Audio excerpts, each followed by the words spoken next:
Francisco Sorrentino dice, ¿cómo le va, Jorge?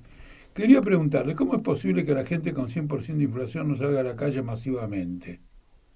Habría que echarle la culpa a la gente y apuntarla con el dedo para que prenda. Eso creo. Gracias. Esta inquietud de Francisco Sorrentino, en cierto momento, creo que fue el año pasado, se trató bastante en las columnas de los diarios.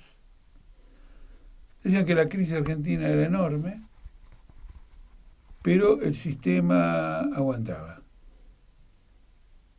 Y entonces jugaban con la paradoja de que Argentina es un país donde todo parece que cambiara, pero que en el fondo no cambia nada. Y se llegó incluso a afirmar, teniendo en cuenta lo que pasó al gobierno uribista en Colombia, lo que le pasó al gobierno chileno con el levantamiento popular, ¿no es cierto?, de octubre, 1,5 millones de personas invadiendo Santiago de Chile, luego de la represión a los chicos que saltaron los molinetes en el subte. Bueno, tomamos ahora la crisis en Perú, la crisis en Ecuador. Entonces resultaba que al final el régimen político argentino era, como se dice ahora, en una adaptación del inglés, el más resiliente, siendo al mismo tiempo, o teniendo al mismo tiempo las características de ser un gobierno débil.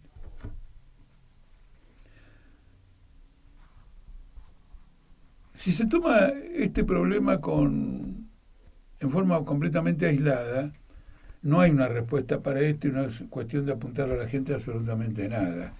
En particular en un país donde hay luchas todo el tiempo.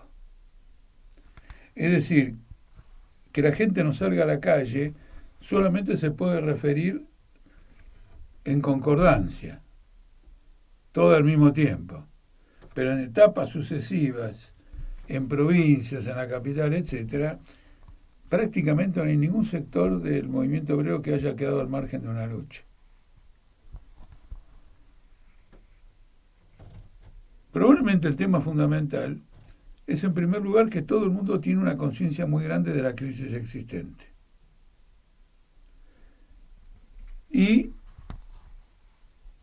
que el obstáculo que enfrenta el movimiento obrero, o la clase obrera en general y los trabajadores, es un gobierno que se reivindica como nacional y popular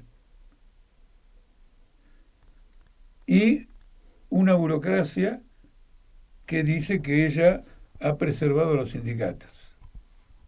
Porque en otros países los sindicatos han sido completamente destruidos o la afiliación sindical ha caído a niveles extremadamente bajos.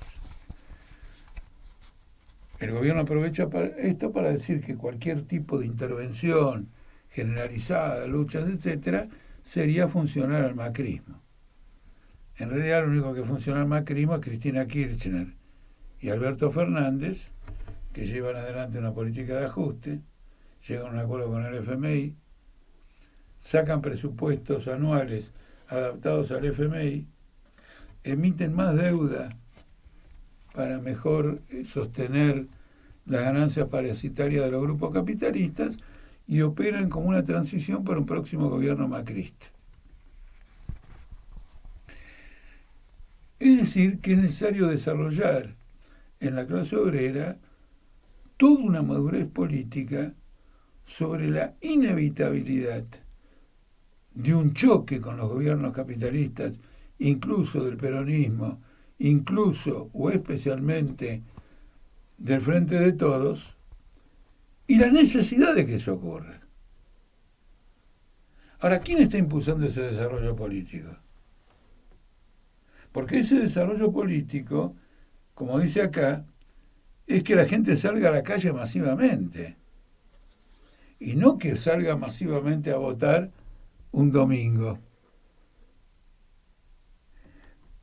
Nosotros en nuestra campaña política tratamos de desarrollar, toda nuestra agitación política se basa en desarrollar esta comprensión de la situación. mismo la situación de crisis es fenomenal hoy, en el final del año 2022. Es absolutamente fenomenal.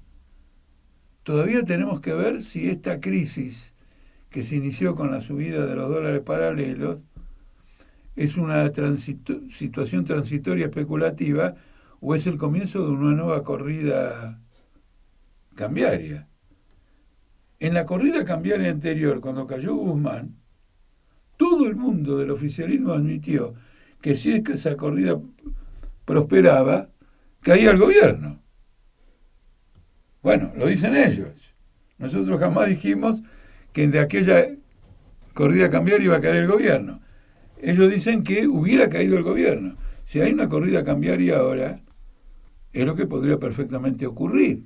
Además, en un marco de tremenda disputa, ¿cómo se dice?, lingüística, semántica, entre el Poder Judicial y el Poder Legislativo, y una parálisis completa del Congreso y una parálisis del Poder Judicial, por ejemplo, como ocurre en el campo, como ocurre con el Consejo de la Magistratura. Entonces, la combinación de factores de una crisis política precipitaría una irrupción popular. Ahora, ya tuvimos una irrupción popular en diciembre del 2001. Y duró muchísimo tiempo. Duhalde, que aspiraba a ser presidente electo en el 2003, tuvo que renunciar después del asesinato de los compañeros Costec y Santillán. ¿Qué nos enseñó aquello? La burguesía logró retomar una situación, porque de parte de las masas no había una orientación política decisiva, e incluso la intervención huelguística del movimiento obrero no había sido lo que era característico en procesos históricos anteriores, sea el Cordobazo, sea la huelga de 1975, etc.